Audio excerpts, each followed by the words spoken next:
They Fabulous. had me, I was at one of their gigs and they had me come up and Michael Starr said, sing this with me. And for every line you forget, you have to take off a piece of clothing. And the glasses he came said, off. yeah, he said he saw the panic in my eyes and didn't hold me to it because I didn't remember the lyrics very well. Fair enough. Well, actually, I'm being told right now, Dean, we have a guest joining us. Do we have any idea who would be joining us right now, possibly? This is interesting. All right. Well, I'm just going to bring him to the stream. Ladies and gentlemen, the one and only Richard Horvitz. Oh, hey. Michael? Imagine Fredo? that. Oh, wow. This is weird. Who are these people here? Oh, my God. Oh, no. I thought we were recording our show. Yeah. Oh. What show? Without any further ado, we are so thrilled to welcome our guest for this episode. He is the one and only Dean Cameron. Hello. How's it going? You know, I've never had a bad day in my life. I Sounds love that wonderful. so much. Could. I might be lying, but you know. That's cool Sure. too. So It also looks like your weather is much better than mine is right now, so I'm a little jealous. So It never have that. rains in sunny Southern California. I know there was like 5 days of rain and everyone in California was like, what do we do? Right. Yeah. It's a whole new world. But Dean, we wanted to start with this. On our Tuesday stream, we had our guest Corey Taylor. Oh, And when we were setting everything up, we're like, okay, so we have Corey Taylor, we have Dean Cameron. And then the next day, a little video drops on the internet called Samantha's Gone. And we're like, do we have ESP? that's great. It all came together. So what can you tell us about working on the Samantha's Gone music video? Well, my old friend Zach Throne plays guitar for Corey. And Zach was an actor, a great actor, and he's an astonishingly good guitar player. And Corey had done this thing I do called Some Kind of Joke with Zach, and so anyway, so they asked me if I'd do it, and I hadn't been around a group of people in months and months and months. I think we did it in December or November, and it was so exhilarating. Everyone was so excited because there are all these people, and everybody had been holed up, you know, at home, and so it was this really happy, wonderful experience for everyone, I think, because just so nice to be around a lot of people, because I've been around my wife and my son for 9 months. So it was great. It was just so much fun. And the director let me do whatever the hell I wanted. And it was really nice. And Corey is astonishing. So, yeah. So it was great. I had a great time. He's a very talented human. I have to say, Samantha's Gone, probably my favorite track off of that album. But cool. I thought I appreciate the fact that Corey is able to do a little bit of column A and B and now column C and whatever the future may hold. So He's one of the hardest working men in show business. It's nice. And it's Definitely. good that he has all that success because he's so talented and he works so hard for it. So it's cool. For sure. well, I mean, speaking of talent, you are filled with it as well. I know you're kind of modest about it, but you know, So my question really is, in terms of, you know, you work in so many different mediums, you know, you've done theater, film, TV, music. I mean, do you have a favorite avenue of production? I mean, you do everything from writing and directing to obviously acting, voiceover, DP work, music work. Like, do you have a favorite, and how do you decide what to work on next? Well, I've said this before, but David Lee Roth said a great thing. He said, I don't get all the women I want. I get all the women who want me. And that's, it transfers perfectly to showbiz. So I don't get all the jobs I want. I just get all the things that want to use me. So that's how I decide what to do. Is I'm available, and if people want to use me, then great, I'll do it. So that's how I decide. How did you acquire all these different skills for all these things? Is it just you go, well, that looks fun, let me try that, and turns out I'm amazing at it? I thank you that you think I'm amazing at it, but that looks fun. I think I'll try that. And unfortunately, I'm lucky enough to be able to do that. So it's good. Was there an initial like path that like growing up that you wanted to take? Like, were you like, oh, you know, I want to be an actor or I want to be a writer? Was there an initial? Yeah, from the time I did a play with my dad when I was 6, and from then I'm going to be an actor. And so immediately when I got out of high school, I moved to Los Angeles, and that was really my focus for 10 years of just head down. I'm going to be an actor. I started writing a little bit back then. It was in the 80s. There was more of a separation. You're an actor, you're a writer, you're a director. So it wasn't as embraced as it is now. Just do everything you can. So so I got a little pushback on learning to write and stuff. And you know, as I was learning to write, it wasn't all good stuff, but it got better and better. So. Who would you say are some of your biggest writing inspirations? Kurt Vonnegut. I love Kurt Vonnegut. And everyone hates her, but Ayn Rand is great. I love her writing. I know everyone hates her, but whatever. I mean, I would just say it's controversial. I don't know that everyone hates it. It's funny if you look up Ayn Rand and people use this word drivel with Ayn Rand. It's drivel. It's drivel. It's funny. Anyway, drivel. But and David Mamet, I think, is an amazing writer. That's an interesting choice. Yeah. So, Especially and he wrote a great book on directing. It's called On Directing. It's just a wonderful book. Good one that's literally right above my head. That's called True and False about acting. True and False is a great book. Great book about acting. Yeah. Awesome. Yeah. Wow.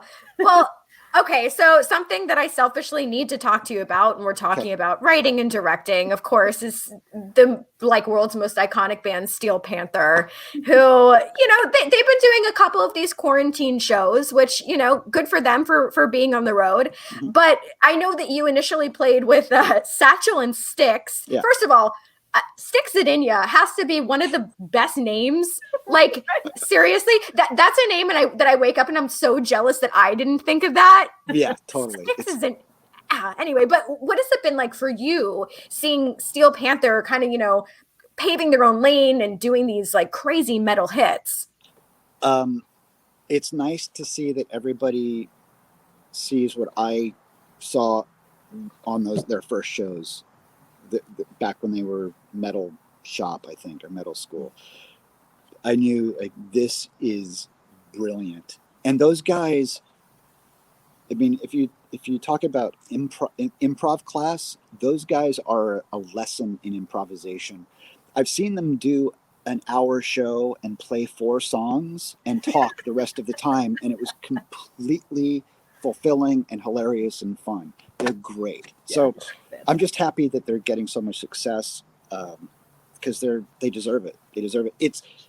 It's a little bittersweet because Satchel, whatever his real name may be, is a brilliant musician, and it would have been nice that he achieved some success in, I guess, the real world, except there's no one doing what they do. No one. Nobody. Fozzy tries. There's some other people who sort of try, but there's no one who does what Steel Panther does. So they've blazed their own trail and set their own path, and it's amazing. Yeah, it's funny that you say that because, you know, I love creating like my own Spotify playlists, and occasionally, you know, I'll type in someone's name and see like similar artists. Mm-hmm. I think the most or the other artist that comes up is like Tenacious D. I think like that's ish, kind of, maybe? I disagree. Mark? Okay, disagree. Spotify is wrong. I think no, it's a common comparison, but I think Tenacious D comments on what they're doing, and Steel Panther just embraces it and they just do it. With Tenacious D, I think there's a wink to it. Like we don't really go this far. We don't really like heavy metal. We sort of think it's funny. They protect themselves with that, but Steel Panther just goes for it and does it, and that's what I love about them is they're doing it. And because you can go to their shows and appreciate the music, mm-hmm. just on a purely musician level, and then you can go on a comedy level too, and they do this. It's an amazing blend that no one's done. Yeah, for sure. I mean, there was a band called Sha Na Na back in the Sha Na Na. Yeah. So Sha Na Na and the Monkees are sort of the precursor to Steel Panther, I think. Some people say Spinal Tap, but it's not Spinal Tap. It's Sha Na Na and the Monkees for me. Okay. Fair enough. I didn't hear enough about Sha Na Na. Drivel. And and Jackass. Because Jackass, I'm just going to talk. So sorry. Talk. This is what we're here for. So Jackass, if you, especially the movies, if you want to know what it's like to be a teenage boy, you watch Jackass, because you love each other so much, and there's no way to express it except beating the shit out of each other. I'm sorry if I swear. No, go for it. Beating No censorship here. beating the shit out of each other and hurting each other and showing how cool you are and how strong you are, and that bonding and that brotherhood is the same thing that Steel Panther has. Interesting. And I love that. I love, like, I don't know. And everything that I've heard about them too, like, one of the biggest things for me isn't necessarily how talented somebody is. It's just if you're like genuinely nice and a good person, you know, because not everybody is. And I've always heard such incredible things about them. Never met them, hoping to one of these days. They're just great guys. Awesome. Danica? Well, next I want to ask you a little bit about something that I really, really wish I had had the opportunity to see, because it sounds like one of the funniest things I've ever heard of. Nigerian spam scam. Because my God, is that funny. And especially knowing that I have a friend who did a similar thing with a phone operator that was trying to scam him. Like, they were saying that it was the IRS. He called them back 500 times in a day. Your friend called him back? Yes. Oh, nice. Well done. He just kept that same ball rolling. So I really wish I'd had the chance to see it, but I'm really curious about the fact that you guys went to Edinburgh, because I have always wanted to go to Edinburgh Play Festival, but being that it is more well known as the Play Festival, what is it like to have performed there, and what's the difference performing that show there versus around America where you've done it? Well, for Edinburgh, I think when we were doing the show, we went there 2 years in a row. I think there were 3,500 shows going on, and so I think the average audience size is 2. So if you get any sort of audience or notoriety, you've done something well. So we started off with very small audiences and word of mouth built, and we started selling out the shows within a couple weeks, which was nice. But performing there is great because it's like being on tour. You're doing it every day, rain or shine, good audiences, bad audiences, and it just you get stage time, and that's what's great. So when we brought it back to the States, we were a lean, mean fighting machine. When we got there, we didn't even really have the script together. Paul Provenza, my director of the show, he really put the script together and helped me with the phone calls and where to place stuff.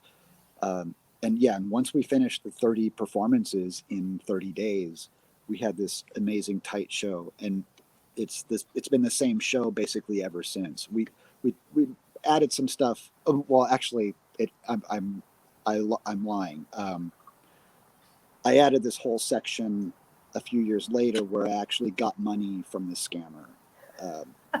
It's a whole long story, but I filmed it several times in hopes to release it as a video or DVD, and it never quite translated except for a couple years ago. And so I finally have this edited version that I'm going to release at some point when I get off my butt and do it. So get off your butt, Dean. We want to see it. We did a Zoom performance of it, and it's on YouTube, so you can find that on YouTube if you want to. Perfect. So yeah. No, and do you have any plans to revive it or continue touring when you're able to? Yeah, my wife will say you need to do your show because I need to get out and perform something. So yeah, once a year we'll dust it off and rent a theater and do it. Yeah. I'll be there. I think one of the coolest things is seeing people successfully navigate this interesting situation we're in, in this COVID world. And Danica and I, we've been watching a lot of like these virtual plays, and we had someone on not too long ago that had done which show was it, Danica? The Shakespeare show, Macbeth, was it? Oh, that it was Jeffrey. No.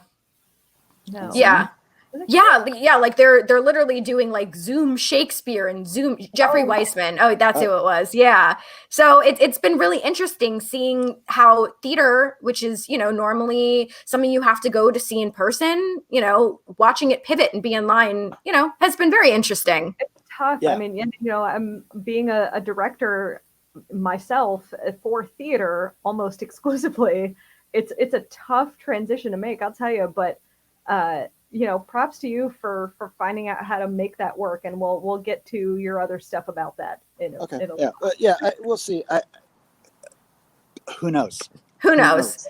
Question mark, big question mark. Yeah. Okay, so this is a question from Brian, and he wants to know if you're writing more pieces about your adventures in Hollywood, and when are you releasing your memoir? How long do we have to wait? I procrastinate a lot, and I'm extremely lazy. So who knows? Sorry, Brian. Brian directed a short that I was in that's really good. And I'm senile, so I forgot the name of it. Intruder, fabulous. Intruder. And there's a feature script, and he's trying to get money. But yeah, Brian's a great director and a good guy. So. Oh, wonderful. Well, thank you for joining us, Brian. No, Brian. Cool. Well, another thing that we kind of wanted to ask, are you a karaoke guy? Like, do you like to sing karaoke?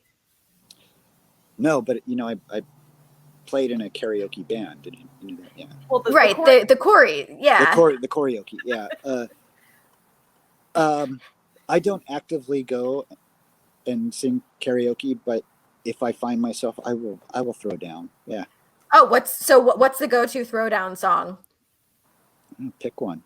Pick one. Yeah. Oh gosh, Steel Panther, Girl from Oklahoma. I mean, Girl is that from right? Oklahoma, sure. They had me. I was at one of their gigs, and they had me come up, and Michael Starr said, "Sing this with me, and for every line you forget, you have to take off a piece of clothing." And glasses he came said, off. yeah, he said he saw the panic in my eyes and didn't hold me to it because I didn't remember the lyrics very well. Fair enough. Well, actually, I'm being told right now, Dean, we have a guest joining us. Do we have any idea who would be joining us right now, possibly? This is interesting. All right, well, I'm just going to bring him to the stream. Ladies and gentlemen, the one and only Richard Horvitz. Oh, hey. Michael? Imagine Fredo? that. Oh wow, this is weird. Who are these people here? Oh my God. I don't know. I thought we were recording our show. Yeah. Oh. What show?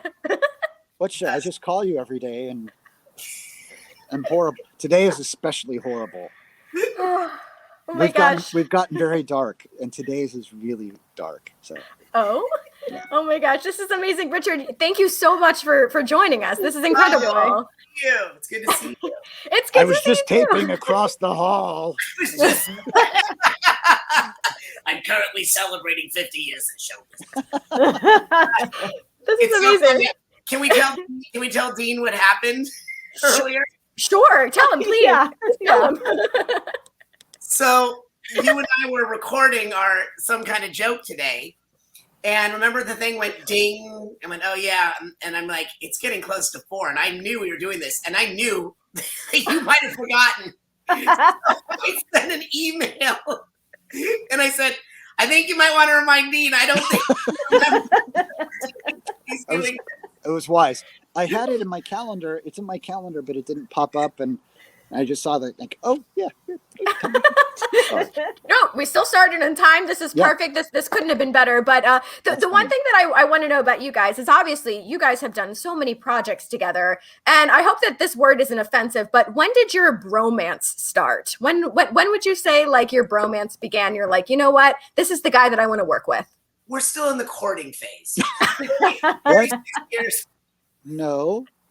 He didn't pin you yet? What? Oh, What do you mean we're in the courting phase? I mean, yeah, no. I love you. Okay, they love it. We broke up. Well, I think it was like end of show. We have a walk-off. For me, it was. I've always liked Richard and always admired him, but I think about 5 years ago, really, right? Like 4 or 5 years ago, we really. I mean, we've known each other obviously for going on 40 years, literally. But I think once we ended up at the same voiceover agency, we Yeah. kind of rekindled our friendship. So that's longer than 5 years ago. But working together, we like doing our projects probably 5 or 6 years now. Yeah, Richard, we were both sort of floating around, and Richard's like, well, let's just shoot something and do something. And Yeah, and since so Fabulous. Love that. about 5 years ago. Awesome. So But- we started talking about this a second ago, but so of course we want to talk about some kind of joke. So we, Kid Cadet and I both adore the format, you know, especially being the elder millennials that we are, knowing that we have, you know, our generation has really terrible ADD. We really appreciate having short things to watch that don't take very long. We'll go, yeah, it's over. Yeah, it's over. Yeah, it's over. So I'd love to know about, you know, is there anything that hasn't made the cut, and what has this transition been like going into COVID times working on it? There's well, the one we did today almost didn't make the cut because it's so dark. Oh. But I think we managed to pull it out somehow. But We always managed to pull it out. we tried it. Well, we get people send us jokes, and they're often mean or directed at other people. We try to direct to ourselves. to ourselves, like we're the horrible people in the equation. So that's it. But it's been what today is 218 episodes. Richard, is that right? 218. Wow. You know, it's funny you mentioned about the millennial and the attention span, because Dean and I often talk about that because you know, we try to get viewers to subscribe as much as we can, and we did this big episode that was all Dean. Dean did this whole thing. It was our 200th episode bonanza, and we had names in there. We had Eric Stoltz. We had Tate Donovan. We had Dean Cameron. We had Reed You got Diamond. Dean Cameron? We got the Dean Cameron. he was the most work, boy. He is but it was a really good. Craig Bierko, Sam Levine, Tim Levine. and really, you know, the guys from Steel Panther. I mean, we just had like a lot of great people in it. And Dean got the analytics, which shows you how long people actually watched it and when they checked out and all sorts of yeah. Oh, and we had Vivzy Pop. We had Vivian Madrano, and we had Brandon Rogers. They're like huge YouTubers, you know. Awesome. Oh, that's amazing. And Yeah. trying to get people to stay is like Get people to stay. Yeah, I guess that's the eternal question. But it's just something that we've been doing since April, and we do every day, and it's keeping me alive. And you're not sick of each other yet? No. Okay. no, you know, like Dean was saying, several years ago, we just said we got to do something, and so he and I both attended this talk that really kind of inspired us, and that was what we decided. Hey, let's just start shooting our things, and the Zoom some kind of jokes that you're watching are just an offshoot due to pandemic of what Dean actually wrote and directed, which was actual. Like we had full productions. We produced it together, and Dean wrote and directed, and we did full sets. We were location, actors, SAG, everything, and they were a lot of fun. It was a huge production for a classic joke. Yeah, just take classic jokes and make them narrative short films. Yeah, And we ended up making one called The Bug. Yes. That's actually our next question. Oh, cool. Well, give me the question. Well, I mean, I guess you kind of just pivoted right into it. So how did one project, I guess, lead to the next? And what? Oh, there it is. Very good looking bug. Yeah. that's how you know I love that guy. Well, I one of the sequences of some kind of jokes that I wanted to do were animal jokes. So horse jokes and dog jokes and stuff like that. And there's this great old classic joke about the bug. So I wrote it up, and I thought, this is good. We should do this as a real short film. And we increased the budget. And so Richard and I talked and thought, let's make this, let's really go for this. And so we made it and got this guy, Greg Lynn, to do all the effect stuff with the bug and the miniaturizing, and submitted Dean a wrote short to film festivals, and we won a bunch of film festivals and got accepted. And so it was really fun, and it's one of the great things about now, that the now being when you could exist in the world, you could just go out and do stuff, and it's a great lesson for old guys like me and Richard. Yes. Just go out and shoot something, and be doing something. Yeah. Awesome. Did we talk about Dean's music career? Because I don't know if you knew that Dean. Yes, we talked about it. Okay.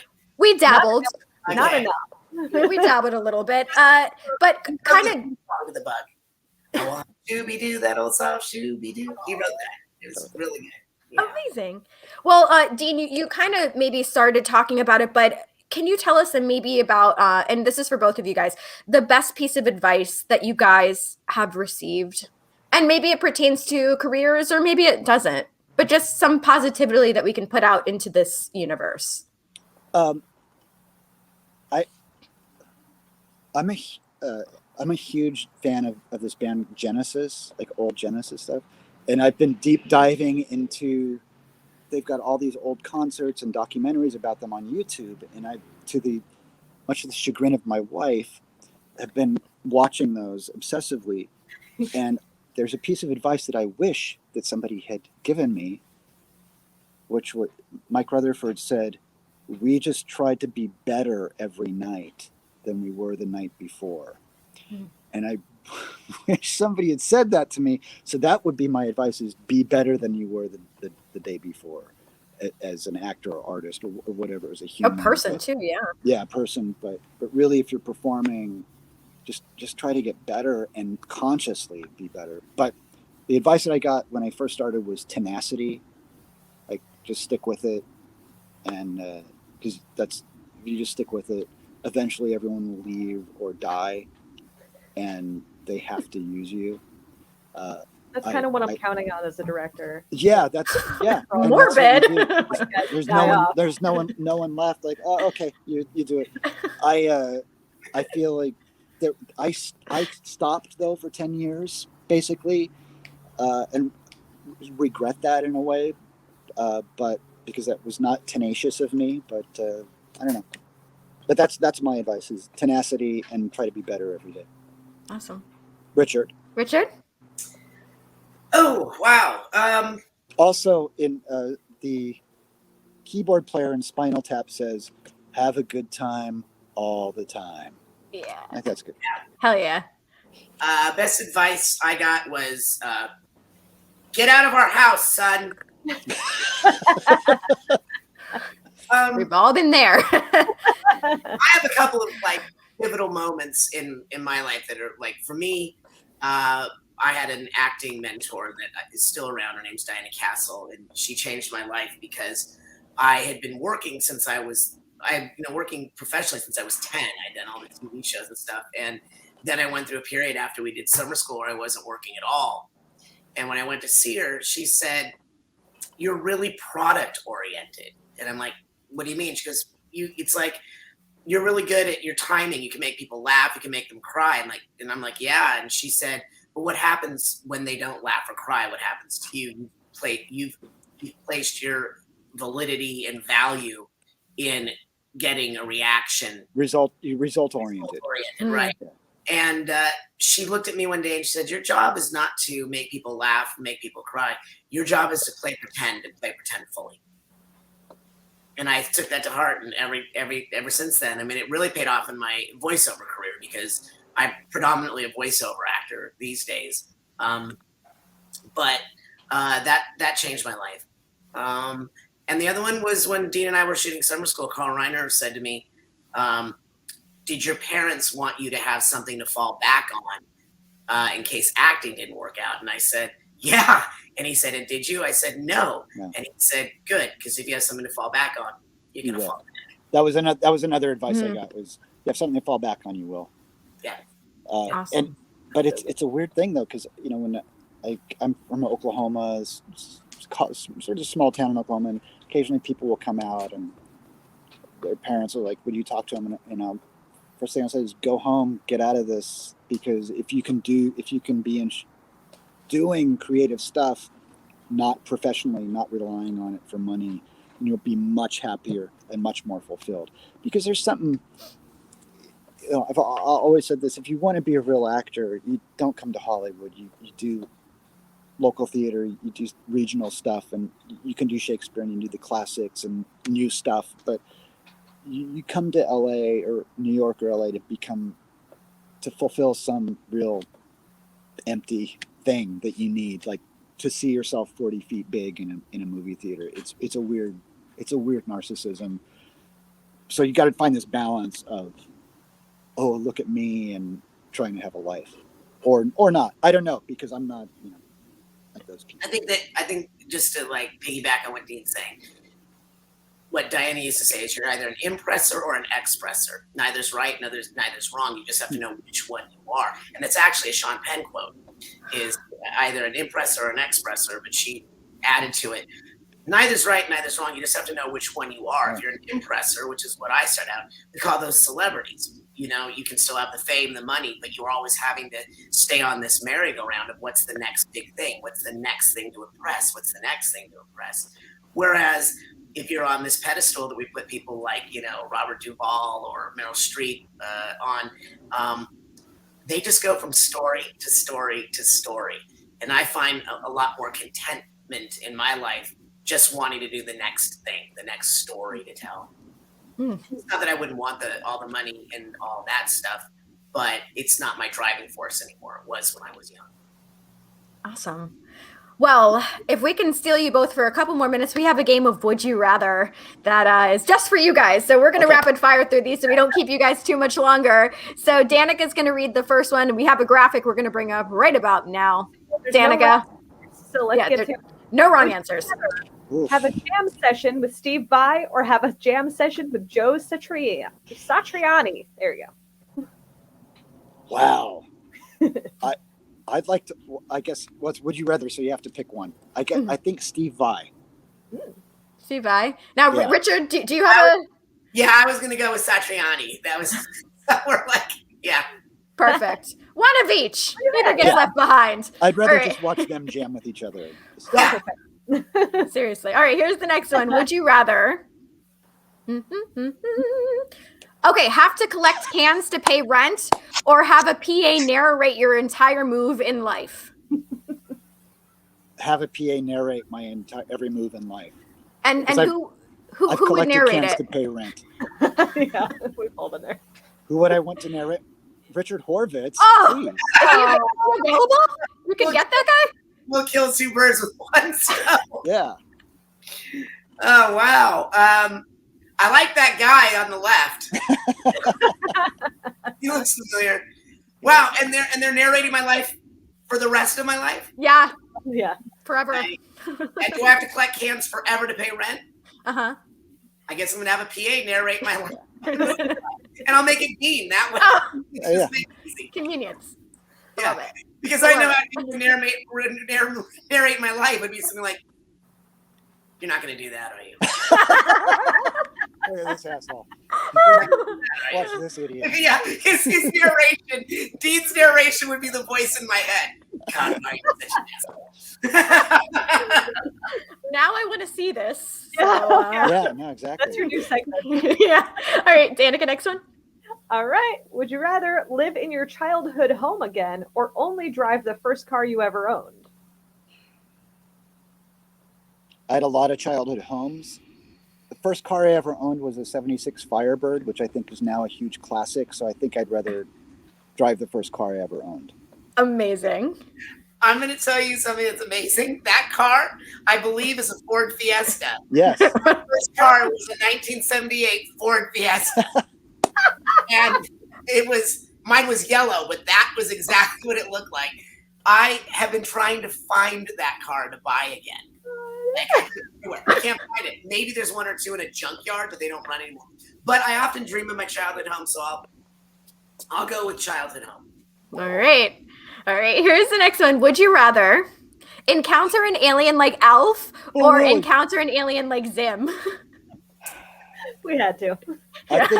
I think Alf is mellower than Zim is too frantic, manic for me. Okay. So Alf. Have we talked about the fact that Dean is related to both?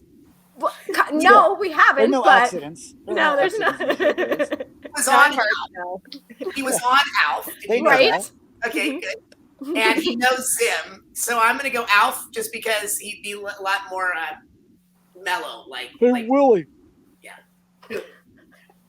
What was Alp's real name? Like now I'm not remembering his Gordon Sumner, or is that Sting's real name? Gordon, It's that's Sting. one- But I think Alf, it's good for Alf too. Though, so. Fabulous. You can never have Really cats. life form. You can never have cats. Yeah. Right? Hide your cats. All right, Danica, next one.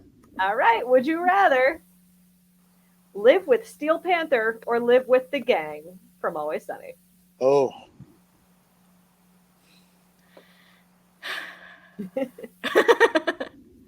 wow, that's a lot of damage there. Yeah. Oh yeah. I think Steel Panther, because the gang they've got a lot of problems. Mhm. I want to say Steel Panther because I want them to continue to do our show. I might go with the gang. Oh boy. Okay. Fair. Wow. All right. Here's the next one. Would you rather listen to Party All the Time for 24 hours or listen to Rapture by Blondie for 24 hours? No brainer. Rapture. Rapture. Yeah. Okay. Okay. All right. I think we have one or two of these left. In fact, want to party all the time. Would you rather have summer school turn into a slasher film or have it rebooted into a series the way that Cobra Kai was? Rebooted. Rebooted because we've talked about this. I think Ikian would be a teacher now. He might even be the principal. And Chainsaw would probably be. What do you think, Dean? I think he'd be a teacher. That's actually a good idea. Ikian is a principal and Chainsaw is a teacher. Yeah. We should do Awesome. that. Let me write that down. Yeah, write it down. Write it down. But the reason we asked this when we were looking up like trivia was, I guess, all three of the films were filmed at the same school. Yeah. Awesome. Things we learn. All right, and this might That be was actually in the press kit for summer school. The location had credits. That's amazing. Yeah. Good for that school. Heck yeah. All right, and one more possibly. Maybe. Okay. Would you rather have the ability to shapeshift or have hypnotic powers? Oh, that's a good one. I think shapeshift. Yeah, I'm gonna go with shapeshift because using my hypnotic powers, I could still get into trouble. But shapes, I could run and become someone else and just blame Dean Okay. and misdeeds. Blame. Yeah. Yeah. Yeah. I think I don't want to control other people. I'd rather control myself. Awesome. Okay. You're right, Dean. Whatever you say is right. Thank you. Yes. I love Dean Cameron. Did you see Bad Dreams? Oh my God. Great. That's amazing.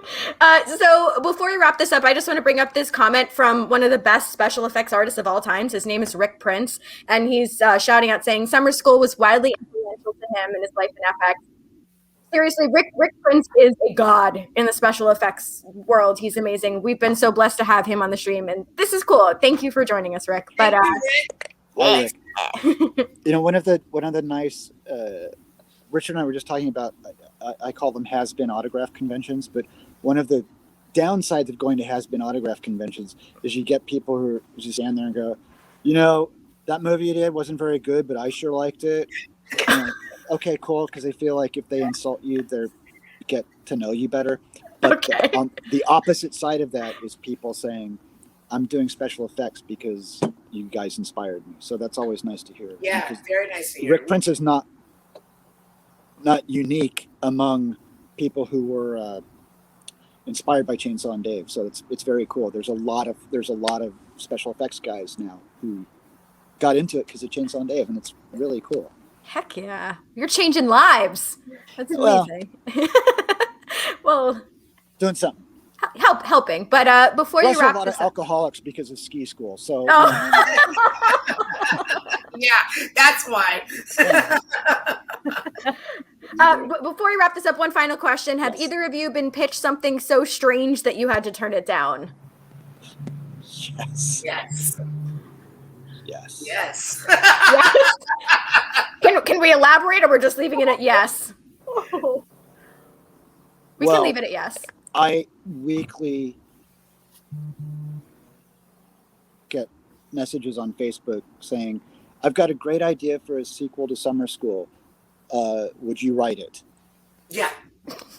Like, no. The weirdest. Oh, there was a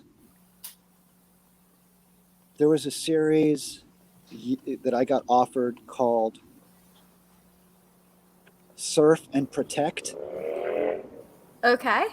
where it was Jeff Spicoli basically Jeff Spicoli as a undercover cop on the beach.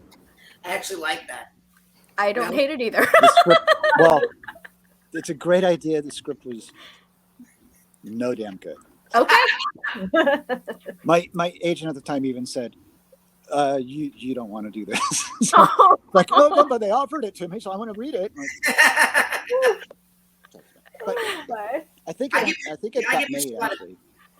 I get pitched a lot of animated ideas that, like, luckily I have someone that fields them, like Dean has someone that fields them, but many of them involve furry things, doing furry things. Not like furries, but creatures doing, I be careful with my fan base. I don't want to offend the furries. No. I'm not saying the furry.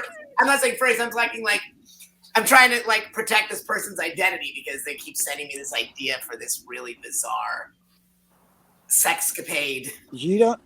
thing. I think it's a good idea, Richard, and you don't have to protect my identity. Just, I'm willing to modify it. Oh, I love you guys. This is so long. Oh, anyway, this has been such a treat. Thank you guys so much. Richard, thank you for being our special surprise guest. I'm honored. Thank you for letting me crash Dean's stream. He's gonna text me when we're done and go, "Can I get 5 minutes alone?" Thanks for hitching your wagon to my star, Richard. I've done it for years. Amazing. So we're going to go over our guest lineup for the next week really quick. So on next Tuesday, we have Matt Nebetsky and I can never say his name, Alan Adams from Icarus Bell. Next Thursday, we have Jeff Richards from SNL and Mad TV. Next Tuesday, or the Tuesday after, we're welcoming back Chris Hansen and also Lauren Lavera from Terrifier 2. So before we wrap this up, do you guys have any final thoughts that you want to leave us with? Yeah, Yes. tell Chris Hansen I said hi. We met briefly, but I ran away. You didn't know you were going to meet him, if I'm not mistaken. Am I right? Well, yeah, I mean, she said she was 15. Okay, and this you? It got so dark. It got cold There it is. in here. That's what I was outside, going to so. right there. Please subscribe to Some Kind of Joke on YouTube. And if you want to follow us on Instagram, we're Some Kinda Joke. So we're Kinda Joke on Instagram, Kinda of Joke on YouTube. And we're putting together an episode right now as soon as we hang up. Yeah. Amazing. Well, go do that. And the rest of you, we'll see you guys next week. Please be safe, everyone. We'll see you guys real soon. Bye. Bye.